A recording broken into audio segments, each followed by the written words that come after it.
안녕하세요. 나는 울산의 대통령이다 나울통 노동 에디션 진행을 맡은 이태인입니다. 노동 관련 뉴스들을 접하다 보면 산재 사고 소식은 꼭 나에게 먼 이야기 같고 어려워서 외면하게 되기도 합니다. 직장 갑질 뉴스를 듣다 보면 아 맞아 딱 내 이야기야 하며 공감대가 딱 맞을 때도 있기도 하고요. 그런데 분명한 건 알아야 내가 당한 것이 부당한 것이고 또 알아야 그 부당함을 이겨낼 수 있다는 겁니다. 꼭 내 일이 아니더라도 언제든 나와 내 가족, 지인들이 겪을 수 있는 일, 노동 문제에 우리가 관심을 가져야 하는 이유입니다.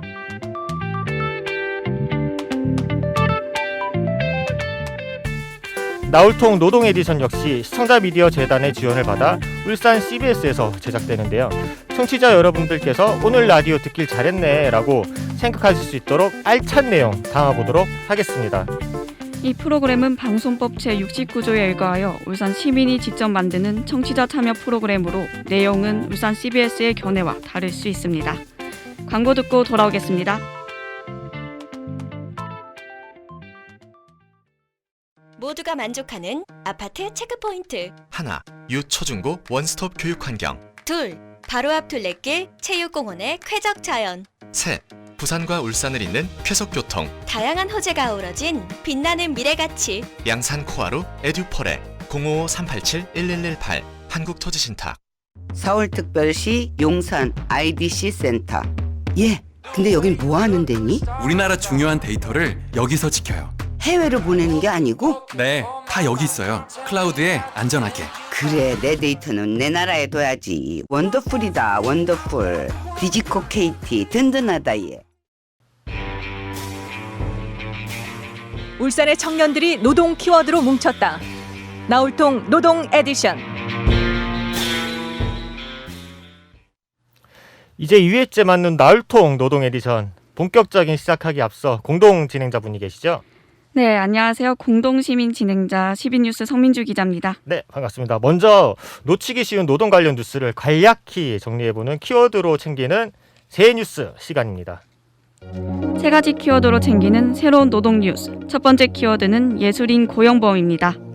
예술인에게도 고용보험이 적용된 지 8개월 만에 예술인 고용보험 가입자가 6만 명을 넘어섰습니다. 예술인 고용보험은 근로자뿐 아니라 특수고용직, 프리랜서, 자영업자 등 모든 취업자를 대상으로 하는 전국민 고용보험 구축을 위한 첫 단계로 지난해 12월 10일부터 시행됐는데요. 문화예술 창작, 실현, 기술 지원 등을 위해 예술인 복지법상 문화예술 용역을 체결하고 직접 노무를 제공하는 예술인은 고용보험에 가입해 실업급여와 출산 전후급여 등을 받을 수 있습니다. 두 번째 키워드는 주휴수당입니다. 다음 주 근로가 예정돼 있지 않아도 한 주간 근로관계가 유지되고 그 기간 일하기로 한 시간을 다 채웠다면 주휴수당을 지급해야 한다는 정부의 변경된 행정해석이 나왔습니다. 예를 들면 월요일부터 금요일까지 주 5일을 일하기로 한 근로자가 하루도 빠지지 않고 출근했다면 토요일이나 일요일 중 적어도 하루에 유급 휴일이 생기고 사업주는 1인분의 임금을 지급해야 한다는 겁니다. 이러한 주휴수당 발생은 몇 가지 요건이 있는데요. 우선 일주일에 휴게 시간을 제외하고 15시간 이상 일해야 합니다. 세 번째 키워드는 버스 노동자 고용 승계입니다. 최근 경영 위기인 신도 여객이 대우버스와 차량 노선 매각에 대한 업무 협약을 맺고 양도 양수허가를 울산시에 제출했는데요. 지난 13일 민주노총 공공운수노조 울산본부는 울산시청 앞에서 기자회견을 열고 울산시가 시내버스 업체 매각에 따른 버스 노동자 고용 승계를 책임지라고 요청했습니다. 이에 대해 울산시는 노조 측 요구와 비업체 수용 정도를 종합적으로 파악하고 고려한 뒤 절차에 맞게 양도 양수 여부를 판단할 것이라는 입장입니다. 지금까지 키워드로 챙기는 새 뉴스였습니다.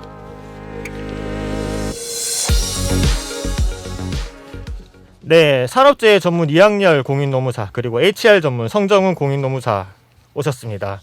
지난 2주간 어떻게 지내셨나요? 우리 먼저 이학렬 노무사께서. 네, 안녕하세요. 이학렬 노무사입니다. 질문이 뭐였죠? 어떻게 지내셨나요? 2주 맞아요. 동안. 정신이 없네. 지난주에 여름휴가 잘 보내고 왔습니다. 여름휴가 어디로 다녀오셨나요? 경주에 네. 해변을 갔다 왔는데 네. 코로나 때문에 사람이 아무도 없더라고요. 아, 진짜요? 그래서 전세 내듯이 즐기고 왔습니다. 그럼 첫 방송에 대한 피드백은 어땠나요?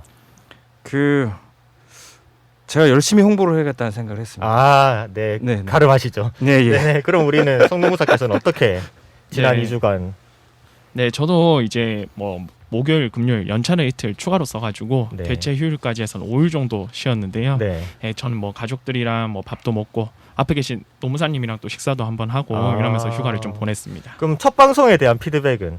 제가 첫 라디오 출연이다 보니까 네. 제가 솔직히 말하면 첫 끝까지 듣지를 못했습니다. 조금 네. 이제 제 목소리를 듣는 게 아직 익숙하지가 않더라고요. 네네네. 네. 근데 이제 주변에 이제 가족들이랑 친구들은 이제 첫 방송 치고는 잘했다라고 하더라고요. 그래서 이제 첫 방송 치고를 빼고 이제 잘했다는 얘기를 듣도록 열심히 하도록 하겠습니다. 네, 알겠습니다. 그럼 본격적인 이야기에 들어가 보도록 하죠. 이번 주 주제는 빠밤. 네, 대체 공휴일입니다. 지난 월요일도 광복절인 15일이 일요일이었기 때문에 16일이 이제 대체 공휴일로 지정됐었는데요. 그렇다면 바로 이제 질문 들어가 보면은 이 대체 공휴일이 어떤 개념이고 구체적으로 어떻게 확대됐는지 답변 부탁드릴게요. 네, 제가 답변 드리겠습니다. 혹시 진행장님은 근로기준법에서 정한 유급 휴일의 종류가 몇 개인지 아시나요? 유급 휴일의 종류가 몇 개인지. 네. 그냥 공휴일 네. 그리고 공휴일. 네. 네. 맞습니다. 이게 참 헷갈리는 부분인데요. 이제 근로기준법에서 정한 유급 휴일은 총 3가지가 있습니다. 첫 번째가 주휴일, 그 다음에 두 번째가 말씀해주신 강공소 공휴일에 관한 규정에서 정한 공휴일과 같은 법에서 정한 대체 공휴일이 있습니다. 여기서 제가 잠깐 사적으로 달면 유급휴일이라는 거는 월급 받고 돈 받고 쉬는 날을 네. 말하는 건데 여기서 좀 헷갈리는 게 이게 사업주랑 야 너가 이 일요일 날 일을 하고 대신에 월요일 날 좀 쉬어라 그렇게 좀 해줄게 하는 건 휴일 대체도 하잖아요. 네네네. 이거랑 좀 차이가 좀 있을 것 같은데. 네. 그러면 제가 대체 공휴일 개념부터 해가지고 좀 설명을 좀 드리겠습니다. 네, 대체 공휴일이라는 것은 강공소 공휴일 중 일부 공휴일이 다른 공휴일 또는 토요일, 일요일과 겹치는 경우가 있는데요. 네. 그렇게 될 경우 그 공휴일 다음 날인 평일을 공휴일로 대체하는 것이 대체 공휴일이고요. 네. 이학년 노무사님께서 말씀해주신 이제 대체 휴일 제도 같은 경우에는 저희가 뭐 주휴일이나 그 다음에 아까 말했던 강공소 공휴일이 이제 반드시 일을 해야 될 날이 생길 수 있습니다. 그럴 때 그 날에 일을 하고 특정 요일에 그 대신에 일을 쉬는 거를 대체 휴일이다라고 보시면 좋을 것 같습니다. 네. 알겠습니다. 네, 그래서 제가 좀 이어서 말씀을 좀 드리면요. 이게 아까 이학년 노무사님이 이렇게 질문해 주신 이유가 이게 실무에서 많이 혼동이 있는 부분인데요. 실무에서 이게 평일을 공휴일로 바꾼다라는 의미로 해석해서 혼선이 생기는데 네. 정확하게는 대체보다 추가의 개념으로 생각하시면 혼선이 없을 것 같습니다. 대체보단 추가의 개념으로 생각을 네, 하라. 맞습니다. 네네. 네. 그래서 이제 구체적으로는 지난 7월 7일에 이제 공휴일에 관한 법률이 제정되고 8월 4일자로 강공소 공휴일에 관한 규정이 개정됨에 따라 대체 공휴일이 확대되었는데요. 기존 추석, 설, 어린이날에만 적용되던 강공소 공휴일이 이제 강공소 공휴일 중에 이제 3.1절, 간복절, 개천절, 한글날이 토요일이나 일요일과 겹치게 되면 그 다음 월요일까지 대체 공휴일로 확대되게 된 것이죠. 네. 네, 참고로 이제 크리스마스나 이제 부처님 오신 날 등 일부 강공소 공휴일은 제외되는 것이고 올해는 이제 30인 이상 사업장에만 대체 공휴일이 확대 적용됩니다. 네, 5인 이상 30인 미만 사업장은 22년도 1월 1일부터 적용되는 점도 참고해 주시면 좋을 것 같습니다. 그렇다면 왜 이번에 정부가 대체 공휴일을 지정했는지 그 이유를 모르는 분들도 많이 계실 것 같아요. 이게 어떤 취지인가요? 네, 대체 공휴일의 확대한 취지는 강공소 공휴일에 관한 규정 개정문에 정확히 나와 있는데요. 네. 민간 부분을 포함한 국민 정체의 적당한 휴식권을 보장하기 위하여 공휴일이 토요일이나 일요일, 다른 공휴일과 겹치게 되는 경우 대체 공휴일을 현재보다 확대하여 지정 운영하기 위해서라고 합니다. 그럼 두 분께 모두 여쭤볼게요. 대체 공휴일 지정을 두고 쉴 수 있는 권리를 줬다. 대신 일할 권리를 뺏었다. 이런 상반된 의견이 있는데 대체 공휴일 확대에 대해서 긍정적으로 보시나요? 부정적으로 보시나요? 제가 이게 진행자분께 역 질문을 한번 드려볼게요. 네네네네. 달력을 딱 폈는데 네네. 추석이 얼마 안 남았어. 또는 광복절이 얼마 안 남았어. 달력 딱 폈어. 8월 15일 일요일이야. 네. 이거잖아요. 근데 정부에서 일요일 날 겹치니까 월요일까지 쉬는 걸로 하자 이렇게 했어요. 그러면 우리는 기분 일단 날아가잖아요. 너무 좋죠. 우리 성민주 기자께서 어떨 것 같아요?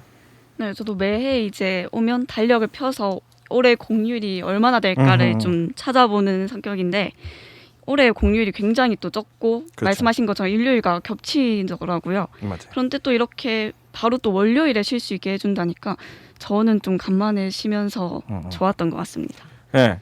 이 저도 똑같아요. 그래서 마찬가지로 저도 이제 긍정적으로 보고 있어요. 최근 그 여론조사를 해봤는데 응답자의 70% 이상이 대체 고용률 확대에 찬성한다고 합니다. 네. 오히려 그 모든 관공서 공휴일에 이런 대체 공휴일을 적용해야 된다고 저는 좀 생각을 하고 있습니다. 오.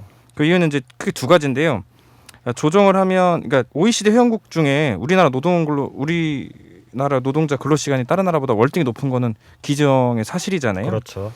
근데 이를 공휴일 확대를 하면 자연스럽게 실제 노동 시간이 줄어들기 때문에 일과 생활, 이 라이프 밸런스가 잘 맞는 사회적 풍토가 형성될 거로 생각을 하고요. 네. 두 번째는 이제 경제적 효과인데요. 내수 시장 활성화에도 긍정적인 효과를 가져올 수 있다고 저는 생각을 하고, 네. 이래서 이제 저 생각뿐만 아니라 연구원 발표를 보면 8월 17일을 임시공휴일로 지정했을 때 그 분석한 경제 효과에 따르면 임시공휴일 1일 경제 전체 소비 지출액은 2조 1천억이고, 이는 파급 경로를 통해서 경제 전체 생산 유발액 4조, 부가가치 유발액 1조, 뭐 취업 유발인은 막 3만 6천 명. 그러니까 쉬게 되면 소비가 증가하고 소비가 증가함에 따라 경제 성장도 된다. 뭐 이런 취지로 경제적인 효과도 있다. 이렇게 보시면 될 것 같습니다. 약간 선순환 같은 예, 느낌이군요. 맞습니다. 네. 그러면 또 반대의 의견은 어떻습니까?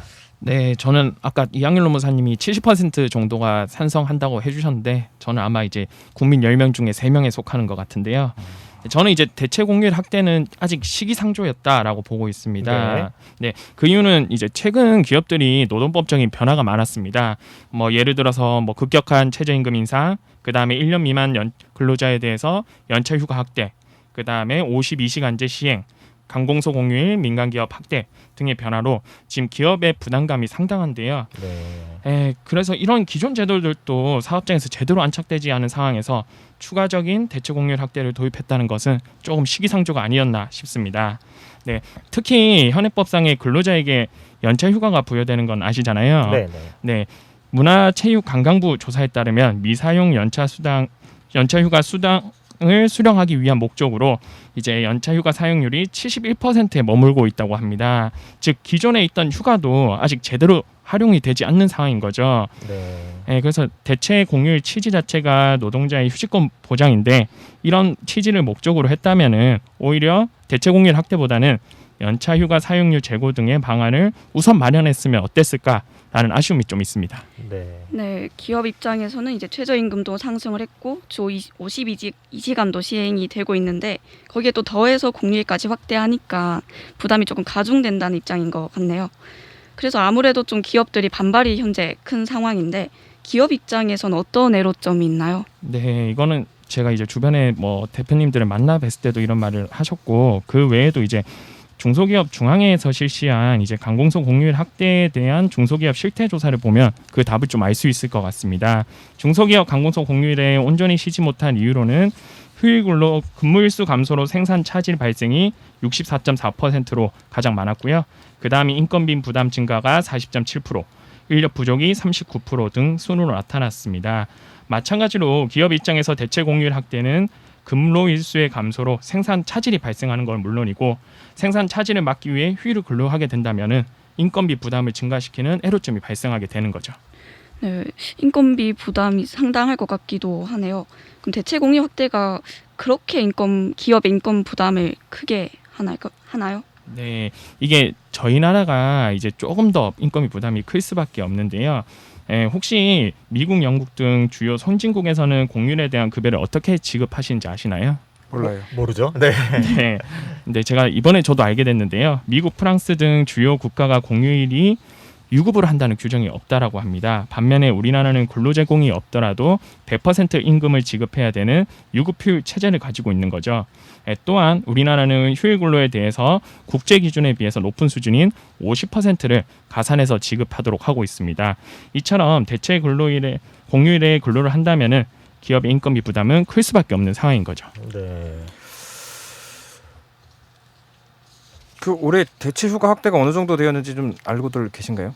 아니요, 잘 모르죠. 3일 정도 됐습니다. 네, 맞아요. 한 3개 정도가 확대가 되었는데요. 지난달 공휴일에 관한 법률이 국회를 통과하면서 그 모든 공휴일에 대체 공휴일이 적용되는 것으로 예상이 됐지만 경제계 부담 등을 고려해서 공휴일인 국경일 범위로 그 범위를 좁혔기 때문인데요. 이로 인해서 2022년도에는 대체 공휴일은 한 개만 확대가 됩니다. 예, 성정훈 노무사님이 인건비 부담이 상당히 늘어난 것처럼 이야기를 해주셨지만 실제로 보세요. 하루밖에 확대가 되지 않잖아요. 그렇죠. 근데 이것 때문에 물론 인건비 부담이 있을 수 있겠지만 이거를 침소봉대하여 막대한 영향을 줄 것으로 해석을 한다면 저는 그건 좀 문제가 있지 않나 생각을 하고요. 네. 또한 앞서 언급해 주셨듯이 대체 공휴일 확대는 경제에 미친 파급 효과가 굉장히 커요. 그렇죠. 하루 소비 지출만 2조 1천억 원이고 막 3만 6천 명의 고용을 유발한 효과도 있습니다. 따라서 대체 공휴일 확대가 무조건 고용 악화를 가져온다고 단정하는 것도 좀 문제가 있지 않을까 이렇게 생각을 해봅니다. 네. 그럼 또 질문 바로 이어가겠습니다. 그런데 대체 공휴일의 맹점 중 하나가 5인 미만 사업장은 제외됐다라는 건데요. 휴일조차 차별하는 법안이라는 비판이 있습니다. 이 제외된 이유는 뭡니까? 기존 근로기준법에서도 5인 미만 사업자분 대부분 작고 영세한 규모인 점을 감안해서 해고 제한, 주 52시간, 연장 야간 휴일 근로 시 가산 수당, 연차 수당 등의 적용을 제외하고 있습니다. 대체 공휴일에 관한 규정도 이와 마찬가지로 적용된 것으로 보이는데요. 최근 5년 사이 최저임금이 34.8%로 인상됐고 그로 인해 이제 중소 영세 사업장의 인건비 부담이 크게 늘어났습니다. 이로 인해 이제 코로나로 인한 영업 제한 등 중소 영세 기업의 경영 악화가 더욱 악화된 상황인 거죠. 네, 이런 상황에서 이제 대체 공휴일까지 확대된다고 하면은 이게 사업자에서 실제로 온전히 쉴 수 있냐라는 것도 한번 봐야 되는데요. 네. 중소기업 개 조사에 따르면은 30인 이상 300인 미만 기업조차도 30.9%가 공휴일을 전부 쉬는 날로 운영하기가 어렵다라고 하는 거죠. 네. 그럼 이제 5인 이상은 더 어렵게 되는 거죠. 그렇죠. 5인 미만은 더 어렵게 되는 거죠. 네. 따라서 5인 미만 사업장에서 공휴일 또는 대체 공휴일을 추가 확대할 경우에는 중소 이제 영세기업 소속 근로자는 실질적으로 휴식을 받지도 못하고 그 다음에 사업주는 반대로 이제 부담만 가중시키는 결과가 이어질 수 있기에 이를 방지하기 위해서 제외했다라고 보시면 좋을 것 같습니다. 저는 좀 입장이 좀 다른데요. 네. 공휴일 및 대체 공휴일에 대해 5인 미만 사업장을 제한하는 것은 이건 솔직히 인정할 건 가죠. 이건 차별이죠. 중소기업계 통계청 따르면 우리나라 사업장 3분의 2 정도가 이제 5인 미만으로 운영되고 있다고 해요. 네. 그러면 이제 계산을 해보면 5인 미만 사업장에 일하는 노동자가 대략 한 360만 정도 된다고 합니다. 네.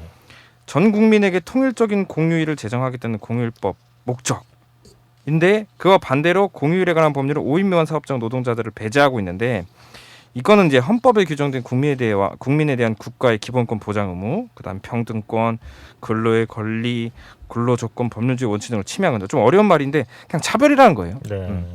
국가의 공휴일을 적용받지 못한 국민이 있을 수 있는지 과연 이게 우리 헌법 평등권과 그다음에 근로자 간의 차별을 방지하고자 하는 우리 헌법상 용인될 수 있는지 의문입니다. 이게 하루빨리 국회 정부는 차별 없는 이런 국민의 평등한 실권을 보장을 해줬으면 좋을 것 같아요. 네, 확실히 요 근래 이제 많이 주목받고 있는 게 차별에 대한 이슈죠. 네네. 네, 그에 관해서도 5인 미만 사업장도 예외 없이 적용해야 된다는 게 의견 같고요. 네, 추가 질문 계속 가시죠. 네. 그런데 5인 미만 사업장의 유일한 유급 휴일인 이제 노동절도 5월 1일이 내년에는 또 일요일인데요. 5인 미만 사업장에 속한 직원의 유급 휴일이 그렇다면 사실상 0일이 된다는 건데 이런 점들에 대한 개선은 또 이루어지고 있는지 어떤 절차들이 필요한가요? 네, 이제 안타깝게도 5인 미만 사업장에 대한 게 공휴일 및 이제 대체 공휴일에 대한 부분은 법적으로 규정된 부분이라 이게 쉽게 이게 개선은 어려워 보여요. 네. 다만 최근 이제 시민단체 권리찾기 유니온 측에서 공휴일에 관한 법률, 그걸 줄여서 공휴일법이라고 할게요. 네. 여기 4조를 보면 5인 미만 사업장은 대체 공휴일 적용을 받지 못하는 것은 위헌이라고 하면서 이제 이 단체에서 헌법소원 심판을 청구했다고 합니다. 그러니까 결과를 좀 볼 필요는 있을 것 같아요. 네, 맞습니다.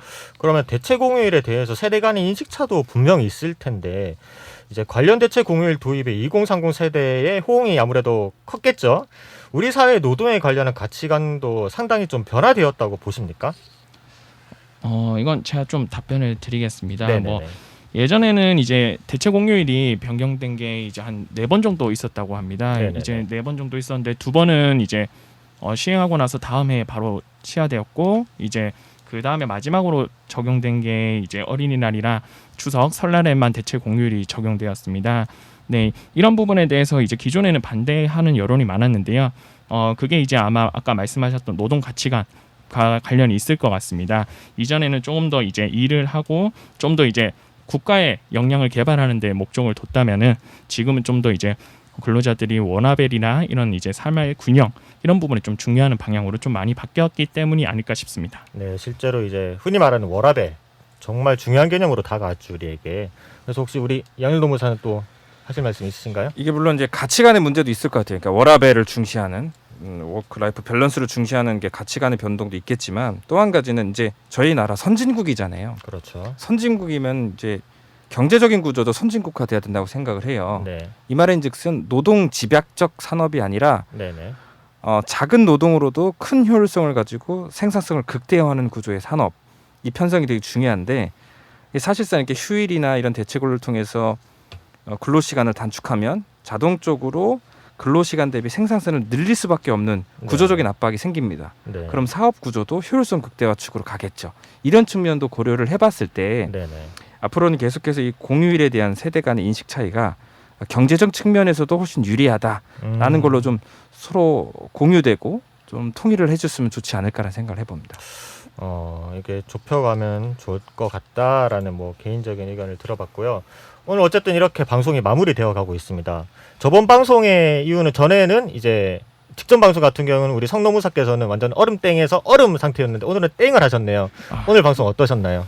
그래도 전에보다는 한 번 했다고 그런지 조금 네. 이제 여유가 생기는 것 같은데요. 그래도 네네. 아직 조금 부족한 것 같아서 네. 노력하겠습니다. 네, 알겠습니다. 우리 이양일 노무사는 어떠셨나요? 일단 대체 휴일 주제를 했는데요. 네.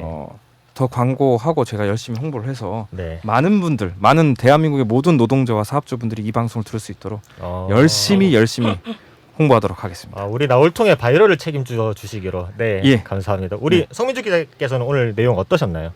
네, 저도 대체 공휴일은 그냥 쉬는 날이구나 이렇게만 생각했는데 네. 또 대체보다는 또 추가된다는 내용도 있고 좀 많은 정보에 대해서 경영계, 노동계 입장을 다 알아본 것 같아서 또 좋은 시간인 것 같아요. 네, 알겠습니다. 시사팩토리 100.3 청취자 여러분, 오늘 이항렬, 성정훈 노무사 두 분 이야기 어떻게 들으셨나요? 저는 대체 공휴일이란 게 참 쉬우면서 어렵다고 생각이 들었습니다. 지금 이적에 같이 걸을까 나가고 있는데요. 지금까지 진행해 이태인, 성민주, 구성의 임지혜, 기술의 강승복, 연출의 김성광이었습니다.